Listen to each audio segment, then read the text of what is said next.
The Call of Cthulhu by H.P. Lovecraft. Read by Chris Taylor. The older matters, which had made the sculptor's dream and bas-relief so significant to my uncle, formed the subject of the second half of his long manuscript. Once before, it appears, Professor Angell had seen the hellish outlines of the nameless monstrosity, puzzled over the unknown hieroglyphics, and heard the ominous syllables which can be rendered only as Cthulhu. And all this in so stirrable and horrible a connection that it is small wonder he pursued young Wilcox with queries and demands for data. The earlier experience had come in 1908, 17 years before, when the American Archaeological Society held its annual meeting in St. Louis. Professor Angell, as benefited one of the authority and attainments, had a prominent part in all of the deliberations, and was one of the first to be approached by several outsiders who took advantage of the convocation to offer questions for correct answers and problems for expert solution. The chief of these outsiders, and in a short time a focus of the interest for the entire meeting, was a commonplace-looking, middle-aged man who had traveled all the way from New Orleans for certain special information unobtainable by any local source. His name was John Raymond Legrasse, and he was, by profession, an inspector of police. With him he bore the subject of his visit, a grotesque, repulsive, and apparently very ancient stone statuette, whose origin he was at a loss to determine. It must not be fancied that Inspector Legrasse had the least interest in archaeology. On the contrary, his wish for enlightenment was prompted by purely professional considerations. The statuette, idol, fetish, or whatever it was, had been captured some months before in the wooded swamps south of New Orleans during a raid on a supposed voodoo meeting.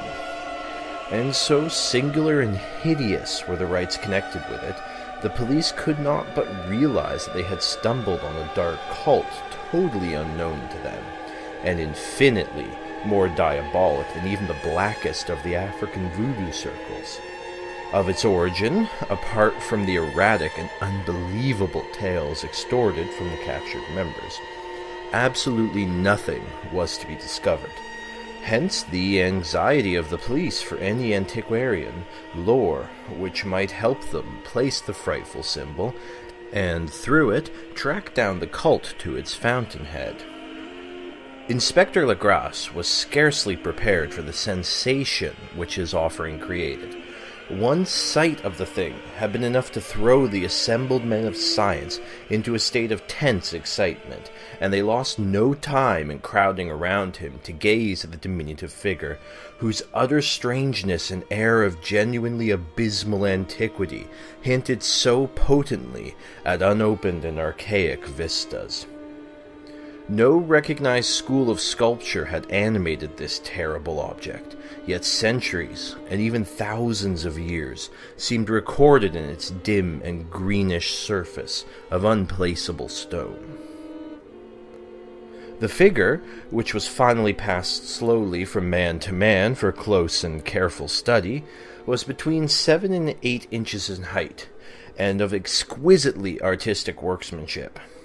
It represented a monster of vaguely anthropoid outline, but with an octopus-like head whose face was a mass of feelers, a scaly, rubbery-looking body, prodigious claws on hind and fore feet, and long, narrow wings behind.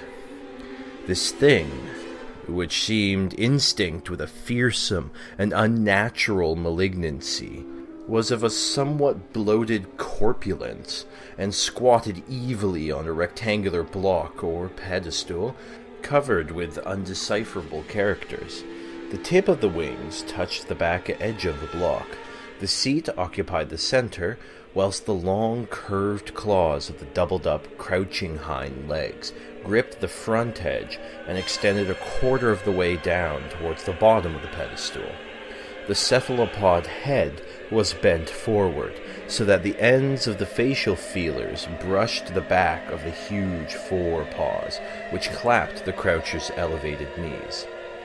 The aspect of the whole was abnormally lifelike, the more subtly fearful because its source was so totally unknown.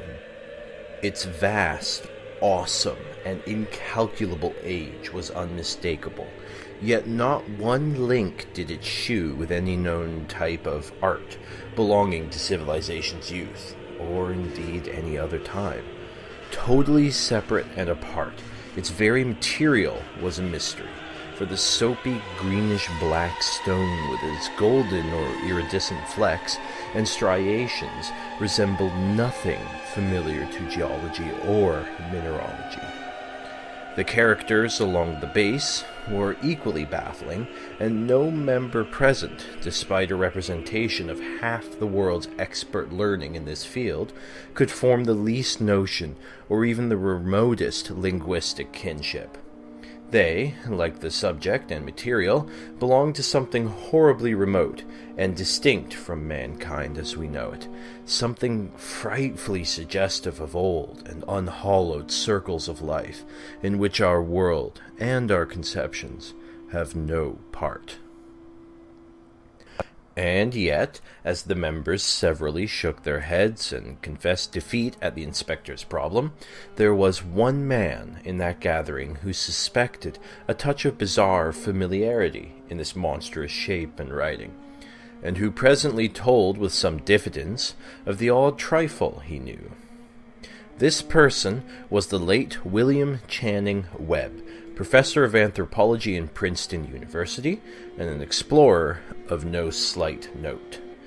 Professor Webb had been engaged 40 years before in a tour of Greenland and Iceland in search of some runic inscriptions which he failed to unearth, and whilst high up on the West Greenland coast, he encountered a singular tribe or cult of degenerate Eskimo, whose religion, a curious form of devil worship, chilled him with its deliberate bloodthirstiness and repulsiveness. It was a faith of which other Eskimo knew little, and before they mentioned only with shudders, saying that it had come down from horribly ancient aeons, before ever the world was made. Besides nameless rites and human sacrifices, there were certain queer hereditary rituals addressed to a supreme elder or Tornasuk, and of this Professor Webb had taken a careful phonetic copy from the age Agekok, or wizard priest, expressing the sounds in Roman letters as best he knew how, but just now of prime significance was the fetish which this cult had cherished, and around which they danced when the aurora leapt high over the ice cliffs. It was, the professor stated, a very crude bas-relief of stone comprising of a hideous picture and some cryptic writing, and so far as he could tell, it was a rough parallel in all essential features of the bestial thing now lying before the meeting.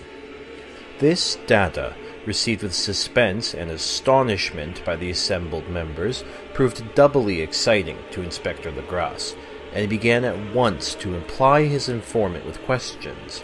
Having noted and copied an oral ritual among the swamp cult worshippers his men had arrested, he besought the professor to remember as best he could the symbols taken down amongst the diabolist Eskimo. Then he followed an exhaustive comparison of details, and a moment of really awed silence when both detective and scientist agreed on the virtual identity of the phrase, common to the two hellish rituals so many worlds of distance apart. What, in substance, both the Eskimo wizards and the Louisiana swamp priests had chanted to their kindred idols was something very like this. The word divisions being guessed at from traditional breaks in the phrase as chanted aloud. Fnonglui, Mwalna, Cthulhu, Ryle, Wagna, Tatagin. Legrasse had 1 point in advance of Professor Webb, for several among his mongrel prisoners had repeated to him what older celebrants had told him the words meant. This text, as given, ran something like this. In his house at R'lyeh, dead Cthulhu waits dreaming. And now, in response to the general and urgent demand, Inspector Legrasse related fully as possible his experience with the swamp worshippers, telling a story to which I could see my uncle attached a profound significance.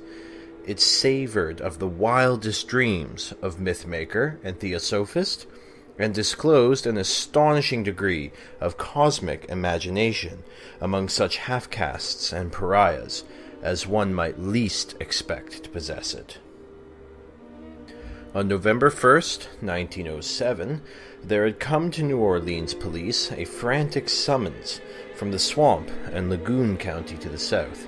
The squatters there, mostly primitive but good-natured descendants of Lafitte's men, were in the grip of stark terror from an unknown thing which had stolen upon them in the night. It was voodoo, apparently, but voodoo of a more terrible sort than they had ever known, and some of their women and children had disappeared since the malevolent tom-tom had begun its incessant beating far within the black, haunted woods where no dweller ventured. There were insane shouts and harrowing screams, soul-chilling chants and dancing devil flames, and the frightened messenger added, the people could stand no more. So a body of 20 police, filling 2 carriages and an automobile, had set out in the late afternoon with the shivering squatter as the guide. At the end of the passable road they alighted, and for miles splashed on in silence through the terrible cypress woods where day never came. Ugly roots and malignant hanging nooses of Spanish moss beset them, and now and then a pile of dank stones, or fragment of rotting wall intensified by its hint of morbid habitation, a depression which every malformed tree and every fungus islet combined to create. At the length, the squatter settlement, a miserable huddle of huts, hove in sight, and the hysterical dwellers ran out to cluster around the group of bobbing lanterns. The muffled beat of tom-toms was now faintly audible far, far ahead, and a curdling shriek came at infrequent intervals when the wind shifted. A reddish glare, too, seemed to filter through the pale undergrowth beyond endless avenues of forest night. Reluctant even to be left alone again, each one of the cowed squatters refused point blank to advance another inch towards the scene of unholy worship. So Inspector Legrasse and his 19 colleagues plunged on, unguided, into the black arcades of horror that none of them had ever trod before. The region now entered by the police was one of the traditionally evil repute, substantially unknown and untraversed by white men. There were legends of a hidden lake unglimpsed by mortal sight, in which dwelt a huge, formless, white polypus thing with luminous eyes, and squatters whispered that bat-winged devils flew up of the caverns in inner earth to worship it at midnight. They said it had been there before D'Urberville, before La Salle, before the Indians, and even before the wholesome beasts and birds of the wood. It was a nightmare itself, and to see it was to die. But it made men dream, and so they knew enough to keep away. The present voodoo orgy was indeed of the merest fringe of this abhorred area, but that location was bad enough. Hence, perhaps, the very place of worship had terrified the squatters more than the shocking sounds and incidents. Only poetry, or madness, could do justice to the noises heard by Legrasse men, as they ploughed on through the black morass towards the red glare and the muffled tom-toms. There are vocal qualities peculiar to men, and vocal qualities peculiar to beasts, and it is terrible to hear the one when the source should yield to the other. Animal fury and orgiastic license here whipped themselves to demonic heights by howls and squawking ecstasies that tore and reverberated through these nighted woods like pestilential tempests from the gulfs of hell. Now and then, the less organized undulation would cease, and from what seemed a well-drilled chorus of hoarse voices would rise in a sing-song chant that hideous phrase or ritual. Gwalnaf, Cthulhu, Wagnagel, Vatagen. Then the men, having reached a spot where the trees were thinner, came suddenly in sight of the spectacle itself. 4 of them reeled, 1 fainted, and 2 were shaken into a frantic cry, which the mad cacophony of the orgy fortunately deadened. Legrasse dashed swamp water on his face of the fainting men, and all stood trembling and nearly hypnotized with terror. In a natural glade of the swamp stood a grassy island of perhaps an acre's extent, clear of trees and tolerably dry. On this now leaped and twisted a more indescribable horde of human abnormality than any but a Seam or Angorla could paint. Void of clothing, this hybrid spawn were braying, bellowing, and writhing about a monstrous ring-shaped bonfire, in the center of which, revealed by occasional rifts in the curtain of flame, stood a great granite monolith, some 8 feet in height, on top of which, incongruous with its diminutiveness, rested the noxious craven statuette. From a wide circle of 10 scaffolds set up at regular intervals, with the flame-girt monolith as its center hung, head downward, the oddly marred bodies of the helpless squatters who had disappeared. It was inside this circle that the ring of worshippers jumped and roared, and the general direction of the mass motion being from left to right in an endless bacchanalia between the ring of bodies and the ring of fire. It may have only been imagination, and it may have been only echoes which induced one of the men, an excitable Spaniard, to fancy he heard an antiphonal responses to the ritual from some far and unilluminated spot deeper within the wood of ancient legendary and horror. This man, Joseph Galvez, I later met and questioned, and he proved distractingly imaginative. He indeed went as far as to hint of the faint beating of great wings, and of a glimpse of shining eyes and mountainous white bulk beyond the remotest trees. But I suppose he had been hearing too much native superstition.